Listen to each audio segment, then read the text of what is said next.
Hello friends, welcome to my YouTube channel. This is Tanu Pandey with you. आज का हमारा video का टॉपिक है the last lesson by Alphonse डाउडेट।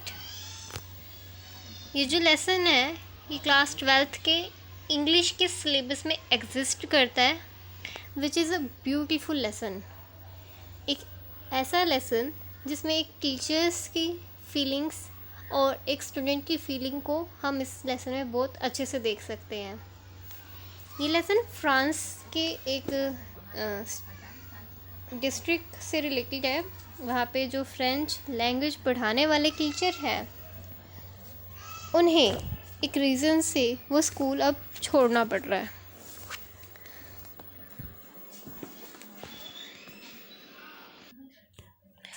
तो इस वीडियो में उनकी हम स्टोरी पढ़ेंगे एंड कुछ मेन पॉइंट्स जो हैं स्टोरी के उनको भी रिवाइज करेंगे। साथ ही मैं आपको ये भी बताऊंगी कि किन क्वेश्चंस को रीड आउट कर लेने से आपका पूरा चैप्टर कंप्लीट हो जाएगा। तो चलते हैं, पहले हम इस स्टोरी की नरेशन करते हैं। एक स्टोरी का मतलब कि छोटा सा मुखड़ा देख लेते हैं। वैसे तो अगर लाइन टू लाइन पढ़ें तो सच कहूँ मुझे तो लाइन टू लाइन ही किसी चीज़ को पढ़ने में मज़ा आता है। मैं नहीं चाहती कि कोई एक वर्ड भी मिस हो, कि कोई एक सीन या डायलॉग भी मेरे से मिस हो। लेकिन अगर हमें है जल्दी पेपर की तैयारी के लिए तो हम उसको शॉर्टकट में तो एक बार रिवाइज करेंगे है ना। तो यहाँ पे मैंने कुछ आपके लिए नोट्स बना रखे हैं मेन पॉइंट्स के, वो हम रिवाइज करेंगे। उससे पहले हम स्टोरी की नरेशन कर लेते हैं फटाफट से। स्टोरी की स्टार्टिंग होती है कि जो पर्शियन फोर्सेस हैं अंडर बिस्मार्क, उन्होंने अटैक कर दिया फ्रांस पे इन ईयर 1870। तो यानी कि एक तरह से आप 1870 की लाइफ में चले जाओ। वैसे तो यहाँ पे लाइफ से रिलेटेड कुछ है नहीं, बट फिर भी फॉर आवर नॉलेज ये स्टोरी राइटर अल्फोंस डाउडेट ने यहाँ मेंशन कर दिया है। उसके बाद हमें इस स्टोरी में जानने को मिलता है कि all the Germans stood by Persian and France was defeated. The French district of Alsace and Lorraine passed into Persian hand. जो फ्रेंच के दो डिस्ट्रिक्ट है एल्सेस एंड लोरेन, वो पर्शियन हैंड्स में चले गए हैं। और जो पर्शियन रूलर्स हैं उन्होंने इन दो डिस्ट्रिक्ट्स में फ्रेंच लैंग्वेज की टीचिंग को बंद कर दिया है। वहाँ पर सभी स्कूल्स में ऑर्डर चले गए हैं कि जो फ्रेंच के टीचर्स हैं उनका तबादला होएगा। वो अब इस स्कूल में और ज़्यादा नहीं पढ़ा सकते, उन्हें इन स्कूलों को छोड़कर जाना पड़ेगा। तो इस स्टोरी में हम एक ऐसे ही टीचर की कहानी पढ़ने वाले हैं जो फ्रेंच की टीचिंग करते थे और बहुत ही डिवोशन और सिंसेरिटी के साथ ये अपना काम किया करते थे।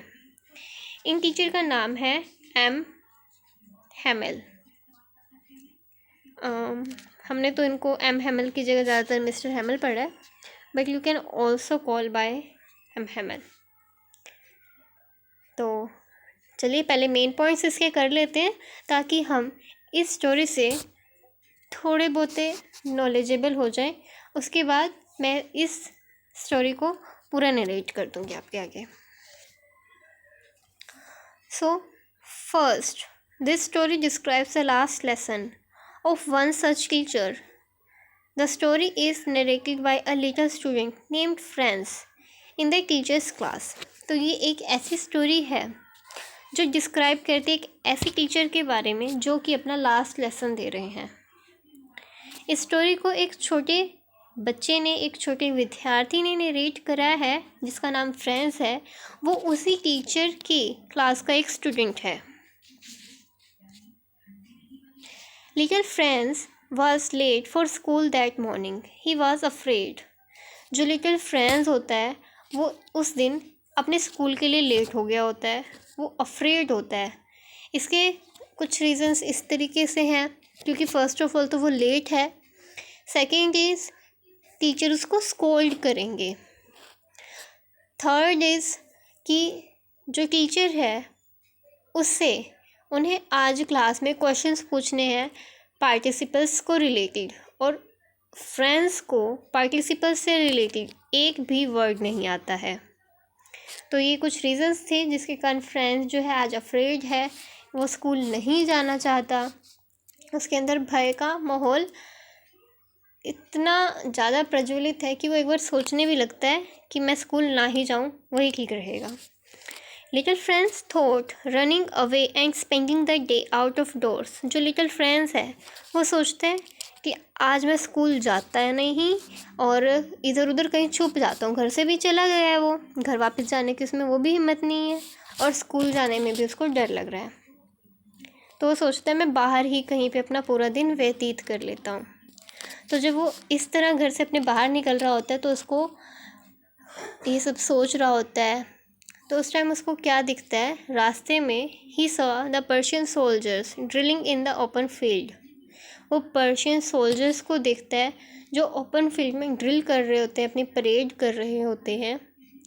Watching them seems to him before more tempting than the rules of participles।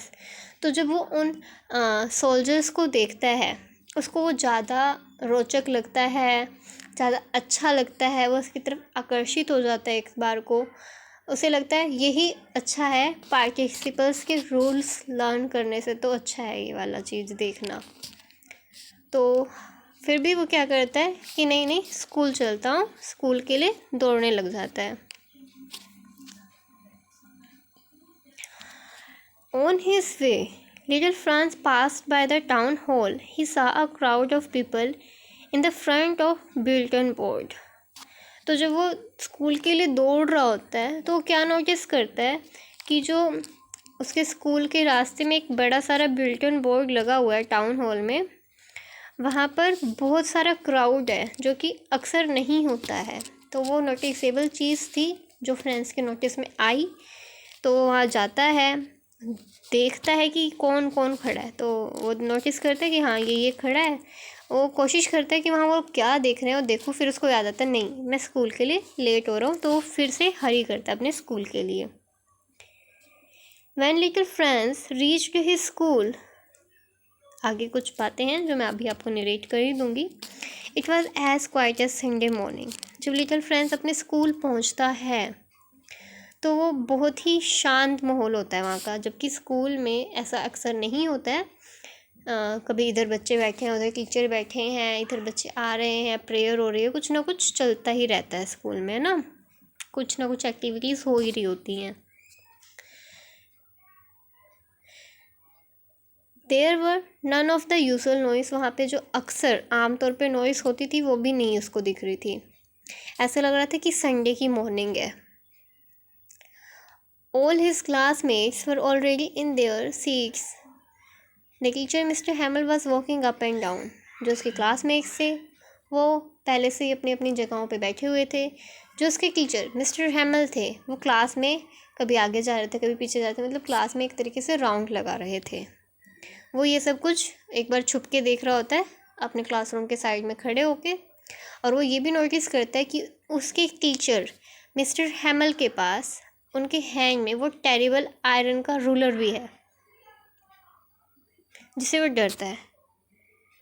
फिर भी वो क्या करता है, क्लास में चला जाता है और डोर खोलता है, अंदर जाता है और डरा हुआ होता है जब वो पहले से ही बहुत, लेकिन क्या होता है सरप्राइज़ हो जाता है वो। क्यों? क्योंकि मिस्टर हैमल उसको कुछ नहीं कहते, बड़े प्यार से पूछते हैं कि वो सोचते हैं मैं पूछूं, फिर उसको भी निगलेक्ट कर देते हैं कि मैं नहीं पूछता। उसके बाद उसको काइंडली आराम से कहते हैं go to your place quickly little friends. तो उसको मतलब जो अक्सर डांट पड़ती होती थी उसको लेट होने पर, वो डांट नहीं पड़ती, उसको प्यार से उसका टीचर कहता है बच्चा जाओ अपनी सीट पे बैठो, हम तुम्हारा ही वेट कर रहे थे, अब हम अपना चैप्टर शुरू करते हैं।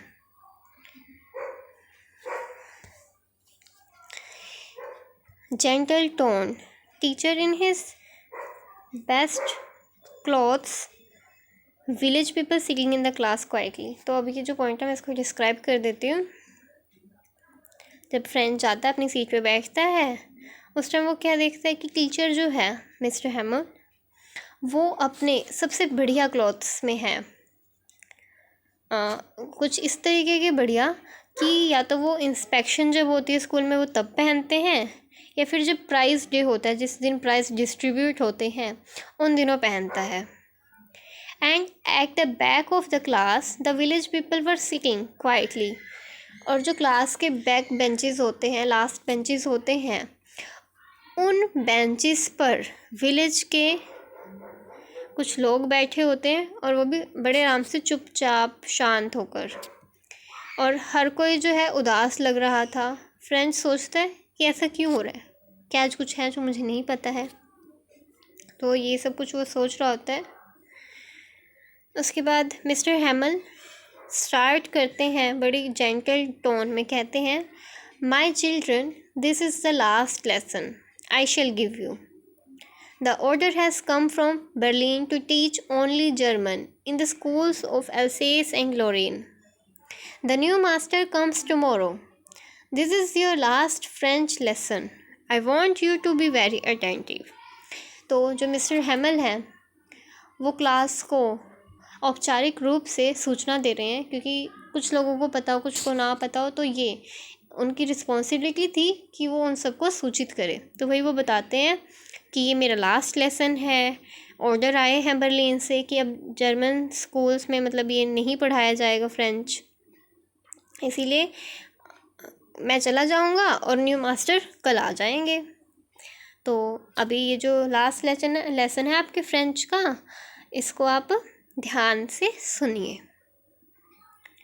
40 years ऑफ फेथफुल सर्विस, ये भी एक इम्पॉर्टेंट पॉइंट है इस चैप्टर का जो आपको रिमेंबर रखना है कि जो मिस्टर हैमल हैं इन्होंने कितने ईयर्स का फेथफुल सर्विस दिया है, 40 ईयर्स का।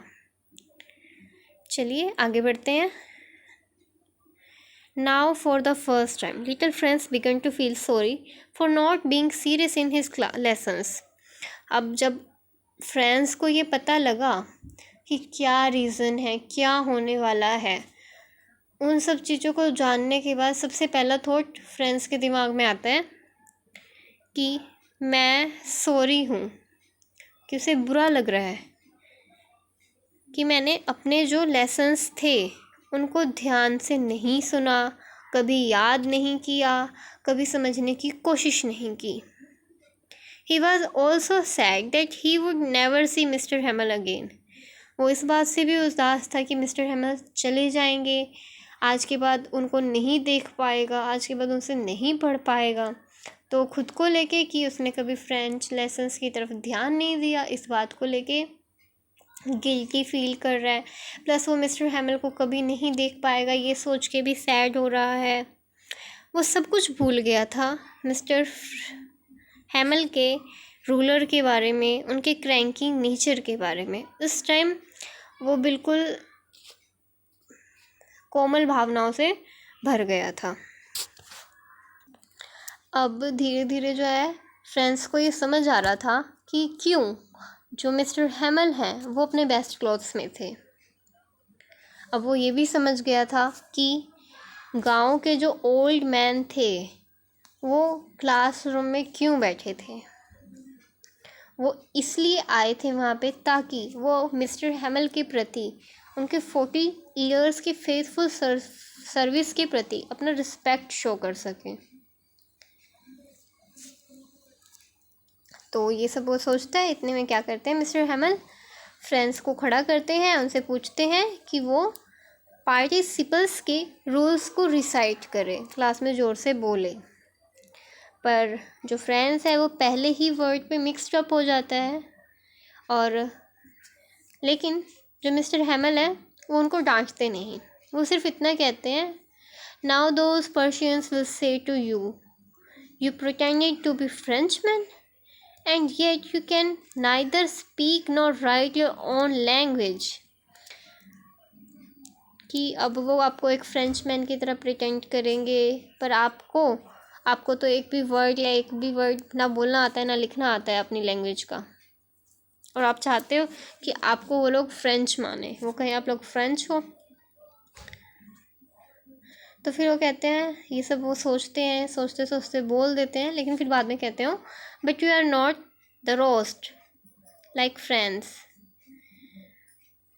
Little friends. वो कहता है पर तुम बुरे नहीं हो लिटिल फ्रेंड्स, तुमसे भी बुरे होंगे, तुम सबसे बुरे नहीं हो। तो ऐसे ही वो अपनी लैंग्वेज के प्रति बताते हैं कि उनको अपनी लैंग्वेज कितनी अच्छी लगती है। उसके बाद ये सब बताते हैं। उसके बाद ग्रामर का लेसन स्टार्ट करने के बाद वो क्या करते हैं, बच्चों को राइटिंग दे देते हैं फ्रेंच लैंग्वेज की कुछ। सब कुछ उनको बड़े पेशेंस के साथ समझा दिया। अब प्रैक्टिस दे दी राइटिंग करने के लिए। जब स्टूडेंट अपना वर्क कर रहे थे राइटिंग का, तब मिस्टर हैमिल क्या करते हैं, पूरे क्लासरूम को बड़ी ध्यान से गेज कर रहे होते हैं। It was if he wanted to fix everything in his mind, if must have broken his heart to think that he was to leave it at all. ये उनको बहुत बुरा लगा था सोच के कि उनको ये सब कुछ छोड़ के जाना पड़ेगा। All at once the church clock struck 12। जैसे ही जो चर्च का क्लॉक है वो 12 स्ट्रक होता है। The sounds of the mid day prayer were heard at the same moment the trumpets of the Persian returning from drill were heard. जो Persians वहाँ field में अपनी ड्रिल कर रहे थे, वो भी जो है वापस अपने घर जा रहे होते हैं, वापस जा रहे होते हैं वहाँ से। Mister Hamel stood up to say something but he couldn't. Mister Hamel उस टाइम फिर खड़े होते हैं, लेक्चर ख़त्म हो गया क्योंकि उनका कुछ कहने के लिए, पर वो कुछ नहीं कह पाते। बस एक चौक उठाते हैं और क्या करते हैं, ब्लैक बोर्ड पर बहुत बड़े बड़े अक्षरों में लिख देते हैं, लॉन्ग लीव फ्रांस। तो ये थे इस चैप्टर के कुछ इम्पोर्टेंट पॉइंट्स। इस तरह से इस स्टोरी की एंडिंग हो जाती है क्लासरूम में। तो बहुत अच्छी स्टोरी थी। हालांकि मैंने आपको ये शॉर्ट करके सुनाई है, इसमें और भी बहुत सारी डिटेल्ड थिंग्स बता रखी हैं।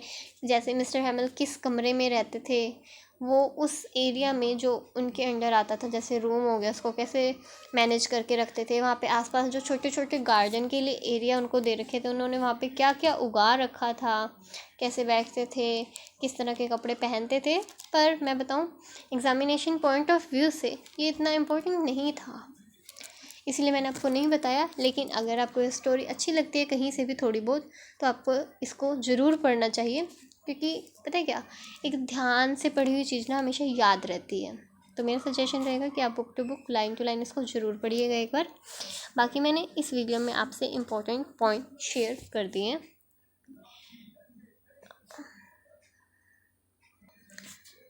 तो चलिए अब मैं आपसे कुछ इस जो हमने मेन पॉइंट्स रिमेंबर करे हैं, इनसे रिलेटेड कुछ क्वेश्चंस रिसाइट करा देती हूँ। जैसे first question,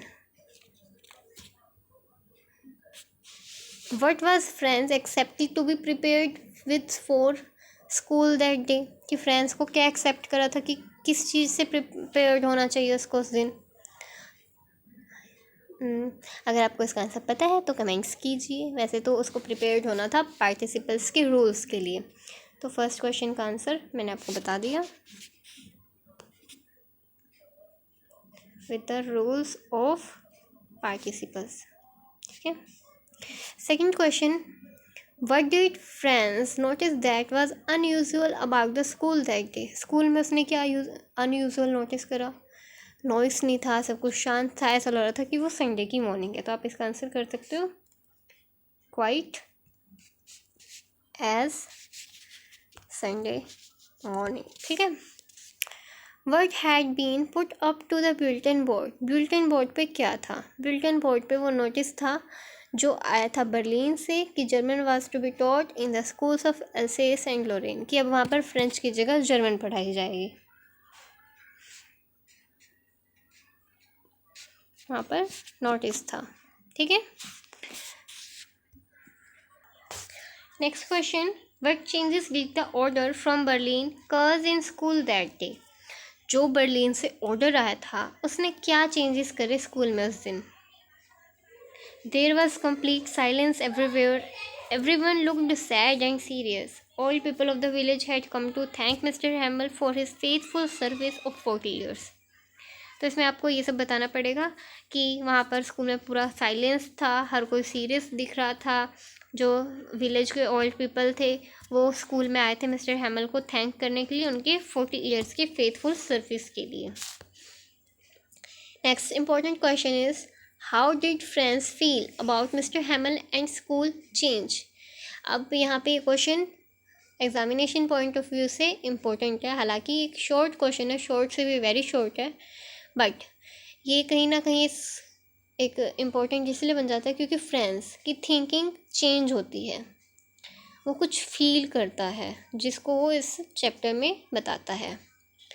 friends was not very sad for mister हैमल, sorry मतलब नॉट वेरी सैड की जगह वेरी सैड था वो, क्योंकि पहले वो मिस्टर हैमल को डरता था उनसे, बट अब वो उनके लिए बुरा फील कर रहा था।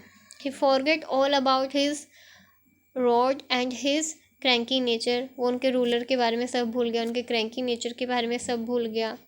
Now he no longer hated school, अब उसको स्कूल से नफरत नहीं होती थी, उसको अच्छा लगने लग गया था school. He looked upon books as his friend, उसको जो बुक्स है ना उसकी फ्रेंड्स लग रही थी। और it's true guys, books are true friends, बहुत अच्छी फ्रेंड्स होती हैं बुक्स हमारी। Next question, the people in the story suddenly realize how precious their language is to them, what shows you this, why does this happen. कि इस story में ऐसा एकदम से कैसे होता है कि वहाँ के लोग अपनी लैंग्वेज के रिलेटेड लव उनके लिए एकदम से आ जाता है, क्या चीज़ से पता लगता है, ऐसा क्या होता है। Everyone in the class listens carefully to whatever Mr. Hamel says. Everyone is sad at his leaving the school. All this happens because Mr. Hamel makes them realize that when people are enslaved, as long as they hold fast to their language, it is as if they have the key of their prison. कि हम अब किसी के ग़ुलाम हो गए हैं, हमें अपनी भाषा नहीं आती है। अगर हमें अपनी भाषा आती है तो एक तरह से ये हमारे लिए हमारे जेल की चाबी है। वैसे इम्पोर्टेंट नहीं है, बट फिर भी मैंने वीडियो में इस पॉइंट को लेकर डिस्कस किया था, इसीलिए मैंने क्वेश्चन पुट कर दिया। Next question is, friends thinks will they make them sing in German even the pigeons, what could this mean. Friend ऐसा सोच रहा है, इसका मीनिंग क्या है। It means that Germans can enslave the French but they cannot take away their love of the French language, it is in their blood and cannot be finished as long as they are alive. वो कह रहे हैं कि French को जो Germans हैं वो study वे से तो यहाँ से हटा सकते हैं, लेकिन फ्रेंच लैंग्वेज को उनके दिलों से, उनके दिमागों से वो नहीं निकाल सकते। कैसे निकालेंगे, क्योंकि वो तो उनके अंदर है ना, उसको तो नहीं ख़त्म कर सकते वो। तो यहाँ पे मेरे जो शॉर्ट क्वेश्चंस थे ये एंड होते हैं। मैं कुछ लॉन्ग क्वेश्चंस से आपको बता देती हूँ कि कौन से लॉन्ग क्वेश्चन आपको पढ़ने चाहिए। तो जैसे जो मेन पॉइंट्स हमने इसमें पढ़े हैं, बस अगर आप उनको पढ़ लो तो आप किसी भी क्वेश्चन का आंसर कर सकते हो। जैसे the order from Berlin aroused a particular zeal in the school comment, कि उस जो ऑर्डर ने बर्लिन से आया था उसने स्कूल में क्या करा। आपको पता है स्कूल में शांति हो गई, बच्चे सब आराम से बैठे थे, टीचर ड्रेस होके आया था, वो बहुत ही जेंटल बिहेव कर रहा था उस दिन, जो ऐसा वो करता तो उससे भी ज़्यादा जेंटल बिहेव कर रहा था। विलेज के पीपल वहाँ आए थे, ये सब कुछ ठीक है। इस क्वेश्चन में एक क्वेश्चन है, reproduce in your own words what friends did और thought on his way to school. तो फ्रेंड्स ने क्या करा और अपने स्कूल के रास्ते में उसने क्या क्या सोचा। तो फ्रेंड्स पहले तो लेट था, उसके बाद मिस्टर हैमल के बारे में सोच रहा था, पार्टिसिपल्स के बारे में सोच रहा था मैं भाग जाऊँ, मैं इन सोल्जर्स को देख लूँ उससे अच्छा। तो उसके बाद जब वो भाग रहा था तो उसको बिल्टन बोर्ड दिखा जहाँ पे बहुत सारे विलेज के लोग खड़े थे। उसके बाद friends wondered what the matter could be, उसने सोचा, पर फिर भी वो भागा वहाँ से। The village blacksmith was reading the bulletin, जो विलेज का ब्लैक स्मिथ था वो भी बुलेटिन पढ़ रहा था. He called after friend saying don't go so fast boy, you will get your school in the plenty of time. फिर वो क्या कहता है, फ्रेंड्स को आवाज़ मार के कहता है कि फ्रेंड्स ज़्यादा फास्ट मत जाओ, आप स्कूल पर टाइम पे पहुंच जाओगे. मतलब वो जानता है कि वो ऐसा क्यों कह रहा है. फ्रेंड्स सोच रहे उसने ऐसा मुझे क्यों कहा. ये सब कुछ हुआ था, ये सब कुछ हमें पता है. एक क्वेश्चन है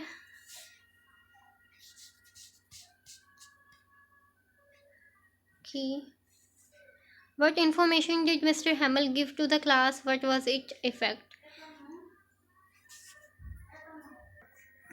कि मिस्टर हैमल बताते हैं जो ऑर्डर आया उसके बारे में डिटेल में.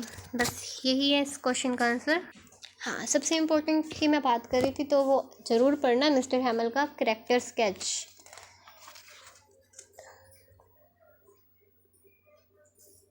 बस इन्हीं क्वेश्चंस के और इस लेसन के डिटेल्स के साथ इस वीडियो का एंड करते हैं.